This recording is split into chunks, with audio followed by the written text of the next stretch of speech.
Het stukje in de open space voor jullie introduceren. Als dat helder is, dan pak je een blaadje. Dan ga je opschrijven wat je wil doen, waar je het wil doen.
Kan niet goed voelen waar jij bent.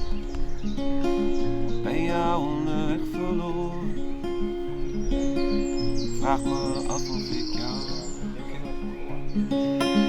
Want het lijkt al lang geleden.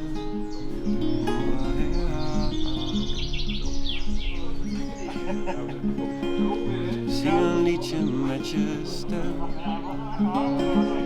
Want ik wil het zo graag horen. Zo graag weten wie jij bent.